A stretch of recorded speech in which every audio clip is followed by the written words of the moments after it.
Eu estava brincando com a minha irmã. Eu vou colocar a foto dela aqui para vocês. Vocês querem conhecer a minha irmãzinha? Isso alguns anos atrás. Essa é a minha irmã. Eu estava brincando de bola com a minha irmã, mas não era essa bola aqui não. Era um ursinho de pelúcia que havia sobrado ali. Cabeça do ursinho de pelúcia. E estávamos brincando de bola ali, conversando e brincando. Eu tinha 12 anos, a minha irmã tinha 6 anos. E de repente eu, como criança e adolescente, comecei a ouvir um barulho na sala. Meu pai e minha mãe estavam discutindo. Fui então em direção à sala e perguntei: mãe, o que está acontecendo? O que vocês estão brigando? A minha mãe disse assim: não interessa, é coisa de adulto. Os pais fazem assim conosco, né? Com as crianças.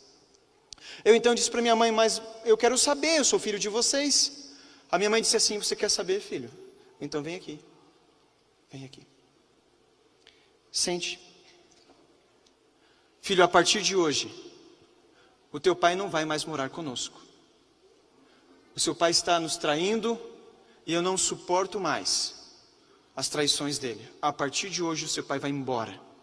Vai embora. Eu fiquei completamente triste, chorei e briguei com a minha mãe, mas eu nunca levantei o dedo para minha mãe, porque minha mãe era muito rígida, muito correta. E ela me ensinou muita coisa. Então eu fiquei tão indignado com a situação, que eu não parei para pensar. E então eu falei para minha mãe: mãe, eu estou muito triste com a senhora. Eu te odeio. Virei as costas para minha mãe e saí correndo. Que triste, né? Saí correndo, fechei a porta, bati e fui dormir, chorando. Passou ali algumas horas, a minha mãe então foi no quarto. E eu fingi que estava dormindo. Minha mãe então se ajoelhou e disse: filho, a mamãe ama muito você. Entende uma coisa, filho, quem está sendo traído aqui não é somente a mãe, mas também você e a sua irmãzinha. Entende que eu estou fazendo o melhor para você. E então eu fingi que estava dormindo ainda. A minha mãe tinha um costume que eu não gostava, que era beijar na boca. Se eu ia jogar bola, vem aqui, dá um selinho e me beijava na boca. E eu esperava ela virar, né, para eu limpar, que eu tinha nojo. E minha mãe naquela noite, ela fez justamente isso comigo. Fingi que estava dormindo, ela virou o meu rosto e me deu um beijo. E eu não gostei. Então ela saiu. E o que aconteceu? No dia seguinte, na verdade naquele momento, quando a minha mãe me deu um beijo, foi a última vez que eu vi minha mãe. Porque no dia seguinte o meu pai assassinou a minha mãe. Deu 5 tiros na minha mãe. No trabalho dela. Eu não tive mais a oportunidade de dizer para minha mãe que eu amava ela. Foi o último momento que eu tive naquele momento, naquela situação. Não tive mais a oportunidade de dizer para minha mãe: mãe, não importa as circunstâncias da vida, eu amo você.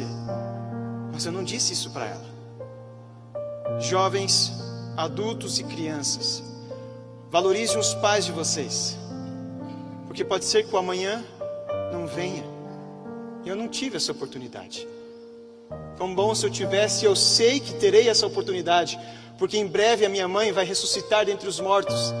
E Jesus então reunirá a família e todos irão louvar ao Senhor Deus nos céus e adorar a única solução para nós. Minha mãe faleceu com 32 anos de idade. Quando o caixão chegou, eu fiquei tão desesperado que eu me joguei em cima do caixão, beijava a minha mãe na boca sem parar, e as pessoas constrangidas me tiraram dali com força, e eu gritando, dizendo: eu não quero, e ninguém entendia o meu sofrimento, a minha dor, porque eu precisava pedir perdão para minha mãe, mas ela não ouvia mais. E então sofremos, eu com 12 anos de idade, a minha irmã com 6 anos de idade. Moramos um tempo com meus tios, depois a gente foi morar com os nossos avós. Muito sofrimento para colocar o meu pai na cadeia. 4 anos ali, tentando colocar o meu pai na cadeia e não conseguimos. Chorávamos, sentimos falta da minha mãe, uma companheira, uma amiga, que sempre me beijava na boca para dizer: estou com você, meu filho, eu te amo, não importa o que você tenha passado. Eu fiquei tão triste com a situação, então falei para minha avó: eu vou embora. Minha avó não acreditou: eu vou embora. Eu vou sair dessa cidade, que não traz nada de bom para mim. só lembranças ruins. E eu então saí de casa, fugido. Eu vim morar aqui nas ruas de Curitiba. Passei muita necessidade. E um dia, para resumir toda essa história, um morador de rua disse para mim assim: jovem, saia daqui, porque você não tem cara de morador de rua. Saia daqui. E eu fui então atrás de um lugar para morar. E achei um quartinho para eu morar. Morei ali num quartinho. E um dia eu estava tão depressivo, sentindo tanta falta da minha irmã, da minha mãe e de minha família, que eu então tomei uma decisão. Vou acabar com o sofrimento da minha família. Eu sei onde que meu pai está. Eu vou matar o meu pai. Eu saí da Marechal Cândido Rondon, no Capão Raso. A 50 metros que eu saí do quartinho, eu então ouvi um hino muito bonito, chamado Deus de Israel. Aquele hino tocou meu coração, e eu nunca fui evangélico e nunca gostei de frequentar a igreja. Mas aquele hino tocou no meu coração e eu entrei naquela igreja. E uma recepcionista disse assim: seja bem-vindo à casa de Deus. Eu disse para ela: se eu fosse um assassino, a senhora me trataria da mesma forma? Ela disse: Jesus tratou todos da mesma forma, por que eu vou tratar você diferente? E ela então me tratou com muito amor. Sentei no último banco da igreja, prestei atenção no culto, e o pastor Nadaline, alguém aqui conhece o pastor Nadaline? Tem alguém aqui parente dele? Ele está aqui presente, não está? Eu sei que ele frequenta essa igreja. Tem algum parente aqui nessa igreja do pastor Nadaline? Mas tem conhecidos. O pastor Nadaline estava pregando sobre o perdão. E eu disse comigo: esse cara não sabe o que está falando. Não tem noção do sofrimento que eu estou passando. Eu nunca vou perdoar meu pai. E a frase que ele disse, e preste bem atenção, foi: o perdão não muda o passado, mas engrandece o futuro. O perdão não muda o passado, mas engrandece o futuro. Eu perguntei para aquela moça, a recepcionista: moça, que igreja é esta aqui? Ela disse: aqui é a igreja adventista do sétimo dia. Fui muito bem acolhido, não fui matar o meu pai. Voltei para o quartinho e me ajoelhei e falei: Deus, se o Senhor existe, por favor, me ajude. Me ajude, Senhor. Eu dormi ajoelhado, com fome. E no dia seguinte acordei disposto.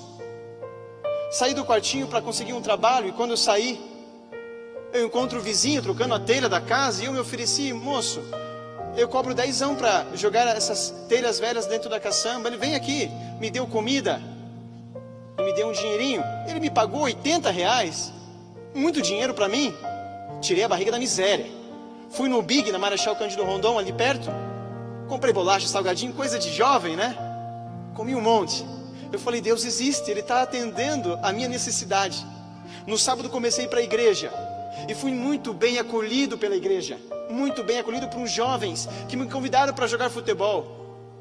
Joguei futebol com eles. Eram gêmeos, esses dois jovens que me convidaram, o Gui e o Eduardo.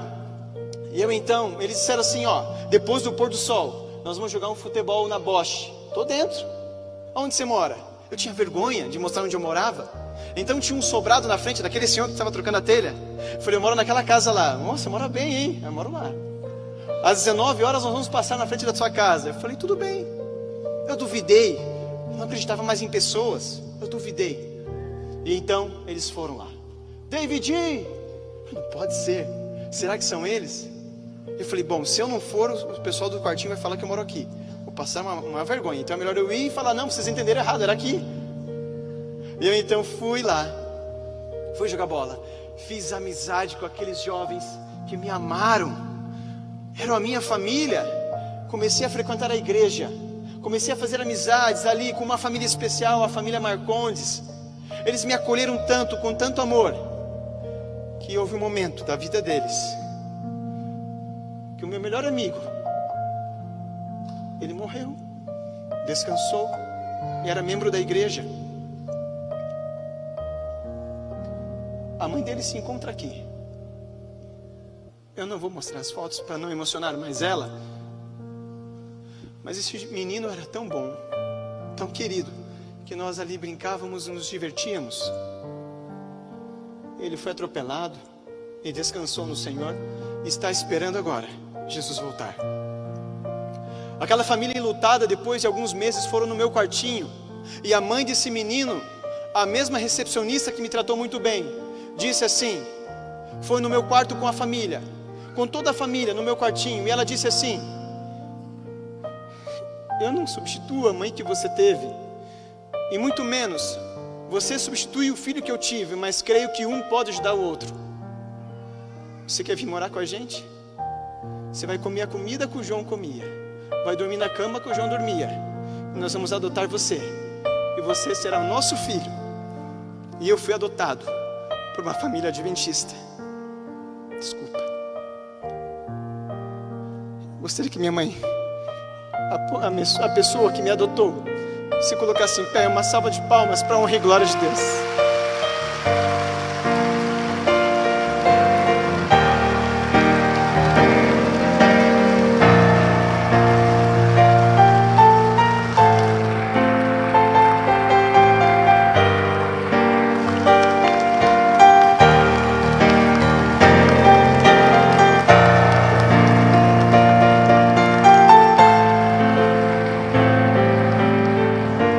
Ela não esperava que o filho dela, adotivo, seria um pastor. Deus opera milagres, amigos, mas a história não acaba por aí. Eles me ensinaram o que é perdão, me ensinaram o que é a Bíblia. Fiz um estudo bíblico, concluí estudo bíblico e com 18 anos fui batizado. E ao ser batizado pelo pastor Nadaline, ele não sabe dessa história e possivelmente ele vai assistir. Amigos, com 19 eu noivei e com 20 eu casei. Com 22 anos a minha filha nasceu e minha esposa disse: amor, você precisa resolver um problema. Você precisa. Depois de 10 anos da morte da minha mãe, eu precisava perdoar o meu pai. E então a minha esposa teve iniciativa de ligar para a assistente social do Piraquara, e depois de 10 anos eu poder visitar o meu pai e perdoar o meu pai. A minha esposa ligou e a assistente social disse assim: olha, moça, o Sérgio Luiz dos Santos está preso aqui e nunca recebeu visita de ninguém. O filho dele vai visitar ele? Sim, o filho dele vai visitar. Fui no Piraquara, e ao chegar lá no Piraquara, multidões de pessoas estavam lá visitando os seus entes queridos. Eu não sabia mais quem era o meu pai, não lembrava mais o meu pai. Mas o pai sempre lembra do filho. E ao chegar então no pátio de descanso, com diversas pessoas, eu ouço uma voz dizendo: meu Deus, eu sou indigno de receber o meu filho, o Senhor é o meu filho. E era o meu pai. Encontrei com meu pai, nos abraçamos, e eu perdoei o meu pai, e meu pai foi perdoado. Estudei a Bíblia com meu pai durante um bom tempo, e hoje meu pai é um servo de Deus e admirador da igreja adventista, amém? Meu pai entendeu que Jesus é a única solução que ele poderia ter, e foi definitivamente a solução. Essa é a minha história. Ele mudou a minha vida. O meu Deus, o nosso Deus, mudou a minha vida. Permitiu que eu passasse por muitas provações para que eu pudesse aqui estar. E além do mais, honrar através desse testemunho de que Ele é digno de toda adoração. E que precisamos, como servos de Deus, esperar no Senhor, porque Ele enxugará dos nossos olhos toda lágrima. Tem enxugado nesta terra e continuará enxugando. Amém? Quantos aqui estão dispostos a crer mais em Cristo Jesus? Levante a mão. Amém? Fique em pé. Abraça o seu amigo que está do seu lado. Permaneça abraçado com ele. E diz assim: Jesus ama muito você. Não importa as dificuldades, não importa as provações, Ele está do seu lado. Amém? Vamos fazer uma oração. Feche os olhos. Obrigado, Senhor nosso Deus. Muitas maravilhas o Senhor tem operado em nossa vida. E há momentos que não queremos admitir que o Senhor está do nosso lado. Porque às vezes as dificuldades conseguem nos cegar. Perdão, Senhor, por não acreditar em Ti. O mesmo Deus que operou grandes milagres no passado é o mesmo Deus que opera milagres no presente. Que o seu nome seja honrado, que este servo aqui seja diminuído e o Senhor seja exaltado. Aqui está o seu povo, Senhor, abraçado com seus amigos e irmãos, onde logo e em breve estarão reunidos no céu. Todos aqui passam por lutas e dificuldades, Senhor. Ajude eles a entender que as provações são necessárias e importantes. E ajude eles, Senhor, a não desistirem do plano magnífico que o Senhor tem para todos nós. Não permita, Senhor, que eles se percam durante essa caminhada, porque eles não imaginam o que o Senhor tem preparado para cada um deles. Obrigado, Senhor. Nos ajude a perdoar. Nos ajude a reconhecer que o Senhor é a solução para nós. E nos ajude, Senhor, a buscarmos a sua palavra dia a dia. Em nome de Jesus. Amém. Deus abençoe todos vocês, meus amigos e irmãos. Essa aqui, deixa eu mostrar para vocês. Pode colocar a última imagem. É o meu pai na igreja adventista. Esse é meu pai. Eu não sei porque ele ainda não se batizou, mas em breve teria o privilégio de batizar ele.